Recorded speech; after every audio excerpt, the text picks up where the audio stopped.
ಅಣಸೋಗಿ ಚಾರಿಟರಿ trust ಐಐಎಂಎ ಸಂಸ್ಥೆಗಳ ಸಂಯುಕ್ತಾಶ್ರಯದಲ್ಲಿ ಪ್ರವಾಸಿ ತಾಣ ಬೇಲೂರು ಪಟ್ಟಣದ ದೇಗುಲ ರಸ್ತೆಯಲ್ಲಿನ ಶತಮಾನವನ್ನು ಪೂರೈಸಿದ ಸರ್ಕಾರಿ ಹಿರಿಯ ಪ್ರಾಥಮಿಕ ಪಾಠಶಾಲೆಗೆ ಆನ್ಲೈನ್ ತರಗತಿ ನಡೆಸಲು ಅನುಕೂಲವಾಗುವಂತೆ ಸುಮಾರು 3.5 ಲಕ್ಷ ವೆಚ್ಚದಲ್ಲಿ ಡಿಜಿಟಲ್ ಕ್ಲಾಸ್ ರೂಮ್ ಸಂಸ್ಥೆಗಳನ್ನು ಕೊಡುಗೆಯಾಗಿ ನೀಡಿದ್ದು ಇಂದು ವಿದ್ಯಾರ್ಥಿಗಳ ಕಲಿಕೆಗೆ ಲೋಕಾರ್ಪಣೆ ನಡೆಸಲಾಯಿತು.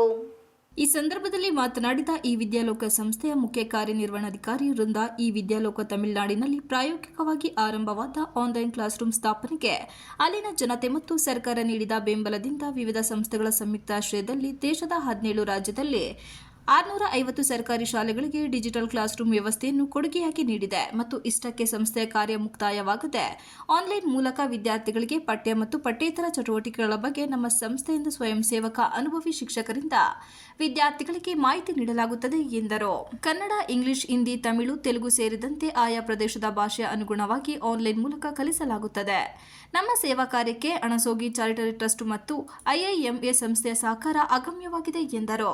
ವಿಶೇಷವಾಗಿ ನಾವು ಬೇಲೂರಿನಲ್ಲಿ ಆರಂಭಿಸಲು ಇಲ್ಲಿನ ಮಾಜಿ ಶಾಸಕರಾದ ವೈಎನ್ ರುದ್ರೇಶ್ ಗೌಡರ ಪುತ್ರಿ ಅಂಶತ ಕಾರ್ಯ ಅನನ್ಯವೆಂದರು. ಪ್ರೊಫೆಸರ್ ನಟರಾಜ್ ಮಾತನಾಡಿ, ನಮ್ಮ ಚಾರಿಟರಿ ಟ್ರಸ್ಟ್ ವತಿಯಿಂದ ಸರ್ಕಾರಿ ಶಾಲೆಗಳ ಉನ್ನತೀಕರಣಕ್ಕಾಗಿ 10 ಹಲವು ಯೋಜನೆಗಳನ್ನು ಕಾರ್ಯರೂಪಕ್ಕೆ ತಂದಿದ್ದು ಈಗಾಗಲೇ ದೇಶಾದ್ಯಂತ ಸುಮಾರು 700ಕ್ಕೂ ಹೆಚ್ಚು ಸರ್ಕಾರಿ ಶಾಲೆಗಳಿಗೆ ಅತ್ಯಾಧುನಿಕ ಆನ್ಲೈನ್ ತರಗತಿಗಳನ್ನು ಪ್ರಾರಂಭ ಮಾಡಲಾಗುತ್ತಿದ್ದು, ಆದರೆ ಸಂಪೂರ್ಣ ಜವಾಬ್ದಾರಿಯನ್ನು ನಮ್ಮ ಸಂಸ್ಥೆಗಳು ವಹಿಸುತ್ತಿದ್ದು ಹಾಸನ ಜಿಲ್ಲೆಯಲ್ಲಿ ಪ್ರಪ್ರಥಮವಾಗಿ ಬೇಲೂರನ್ನು ಆಯ್ಕೆ ಮಾಡಿಕೊಂಡು ಬೇರೆ ಬೇರೆ ಶಾಲೆಗಳಿಗೂ ಸಹ ನಾವು ಇದನ್ನು ಮುಂದುವರಿಸಲು ಸಿದ್ಧರಿದ್ದು ಅವುಗಳ ಬಗ್ಗೆ ಸಂಪೂರ್ಣ ಮಾಹಿತಿಯನ್ನು ನೀಡುವಂತೆ ಈ ಸಂದರ್ಭದಲ್ಲಿ ಮನವಿ ಮಾಡಿದ್ದರು. ಕ್ಷೇತ್ರ ಸಂಪನ್ಮೂಲ ಸಮನ್ವಯಾಧಿಕಾರಿ ಶಿವಮರಿಯಪ್ಪ ಮಾತನಾಡಿ, ಈ ವಿದ್ಯಾಲೋಕ ಸಂಸ್ಥೆ ನಿಜಕ್ಕೂ 150 ವರ್ಷ ಇತಿಹಾಸವನ್ನು ಹೊಂದಿರುವ ಬೇಲೂರು ಪಟ್ಟಣದ ಸರ್ಕಾರಿ ಹಿರಿಯ ಪ್ರಾಥಮಿಕ ಶಾಲೆಗೆ ಡಿಜಿಟಲ್ ಕ್ಲಾಸ್ ರೂಮ್ ವ್ಯವಸ್ಥೆ ಮಾಡಿದ್ದು ನಮಗೆ ಅತೀವ ಸಂತೋಷವಾಗಿದೆ.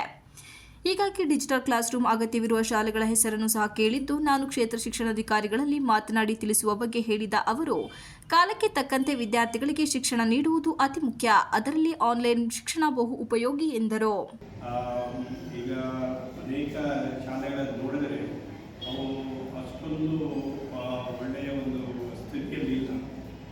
ಅದಕ್ಕೆ ಅವುಗಳನ್ನು ಯಾವ ರೀತಿಯಾಗಿ ಸಹಕಾರ ಕೊಟ್ಟು ಎಲ್ಲರ ಸಹಕಾರವನ್ನು ತೆಗೆದುಕೊಂಡು NGOಗಳಾಗಿರ್ಬೋದು ಅಥವಾ ದಾನಿಗಳಾಗಿರ್ಬೋದು, ಊರಿನವರಾಗಿರ್ಬೋದು, ಹಳೆ ವಿದ್ಯಾರ್ಥಿಗಳಾಗಿರ್ಬೋದು, ಶಾಲಾ ಶಿಕ್ಷಕರಾಗಿರ್ಬೋದು, ಎಲ್ಲರೂ ಸೇರಿ ಒಳ್ಳೆಯ ಸರ್ಕಾರಿ ಶಾಲೆಗಳನ್ನು ಕಟ್ಟೋದು ಹೇಗೆ ಅನ್ನೋದ್ರ ಬಗ್ಗೆ ನಾವು ಯೋಚನೆ ಮಾಡ್ತಾ ಇದ್ದೀವಿ. ಅಷ್ಟೇ ಅಲ್ಲ, ಇದು ಒಂದು ಉದಾಹರಣೆ.